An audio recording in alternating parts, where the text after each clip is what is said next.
Hello, ladies and gentlemen. This is JT from Above and Below the Belt. I got breaking news. Shelly Finkel, who's a Deontay Wilder's advisor, believe that the chance of this match up happening next are slim to none, which is versus Anthony Joshua. He says as Slim has left the town, as Don King would say, says Finkel with a laugh. He explains to BoxingScene.com, look, it all depends on them. If they're serious, they'll come back to us.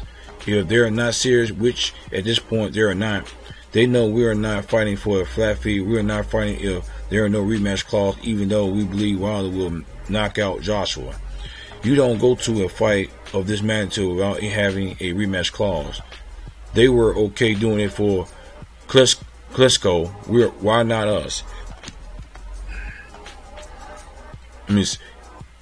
The past weekend, Joshua turned back the challenge of Alexander Povetkin, stopping the Russian in 7 rounds. Wilder is scheduled to face Tyson Fury on December 1st. So would this fight possibly take place at some point in 2019? Finkel stated, not with the way they seem to be. From what I understand, they want to fight Dillian Whyte next if Usyk is to beat Tony Bellew. Then they'll fight him in the fall. So if this is correct, the answer is no. He can yell and say anything he wants. Eddie Hearn, the managing director of Matchroom Sports, which promotes Joshua, but I am a firm believer that if someone wants something, they'll do it. If they don't, then they don't.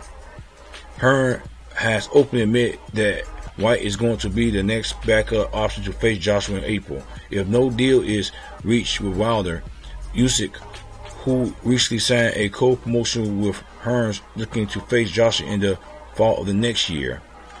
So I'm getting my information from BoxingScene.com, and it seemed like to me, well, I'm not surprised about this deal. I mean, I'm not surprised about this fight never happened in 2019. And like I remember Joshua said he might want to fight. He might fight Deontay Wilder in 2020, but at the same time, we don't know what he might. We don't know what he might, because I remember he asked for $50 million and he went back on his word with that. So it might not be 2020. I won't be surprised, because it seemed like Eddie Hearns is the one behind this mess a little bit, but I gotta put on Joshua too at the same time. But I mean, because not taking the fight, because he didn't take the $50 million. But at the same time, as I'm looking at it, as I was reading the especially hearing they was gonna give him $12 million fee or something like that, I probably would not took that either. You know what I'm saying? I probably wouldn't took that either if I was a fighter, because he didn't get nobody else that too at the same time. And then I probably, as I'm thinking about it, maybe the $15 million, but I want a rematch clause. But then on top of that, if matter of fact, I'm thinking like if Deontay Wilder believes that he's gonna beat him, he really believes he's gonna beat him. You know what I'm saying? He shouldn't have to worry about a rematch clause. I mean, you know what I'm saying? If you really think you're gonna beat him, because he is the A side, and $50 million, I'll take $20 million. I'll probably take the $20 million, man. But they didn't offer $20 million. They offered $12 or $15 million flat or something like that. So I can understand that part. It's basically about money. And then Eddie Hearns won his cut too at the same time. So this is I'm not surprised about this at all. You know what I'm saying? But it seemed like Eddie Hearns got the layout of what he want to do with Anthony Joshua. Dillian Whyte in April, and then after that be Usyk. You know what I'm saying? So but at the same time, I feel like Dillian Whyte might give Joshua, that might be almost a 50-50 fight.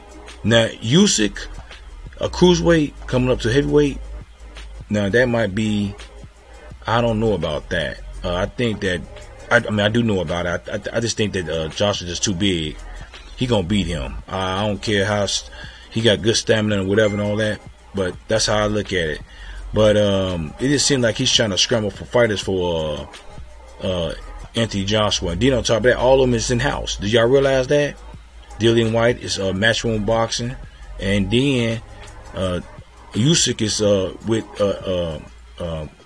Eddie Hearn's Matchroom Boxing. So it's in house. So Eddie Hearn's not losing nothing if Anthony Joshua lose. So you know, this is what I'm. You know, I'm not surprised about this. Like I said again for the third time, this fight might be made in 2020. We don't know, but this is really, it's really on both of them. Who's gonna settle for less? You know what I'm saying? So Anthony Joshua probably don't. You know, one thing is I'm looking at it. Anthony Joshua don't need Wilder. Wilder don't need Anthony Joshua.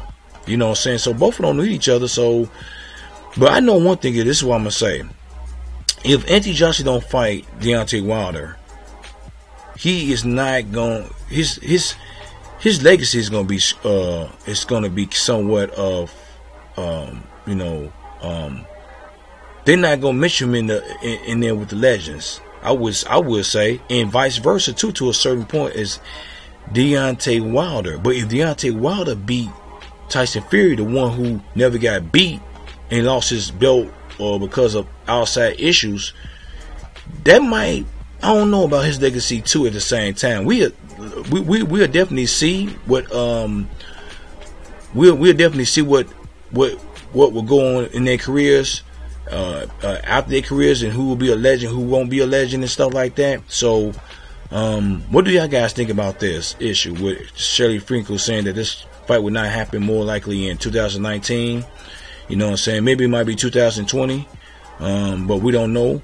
But what do y'all guys think? This leave a comment at the bottom of my page. This subscribe to my page. Hit the like. Hit the bell icon for the new notification of new videos from me. And this is JT below the belt. All right, bye.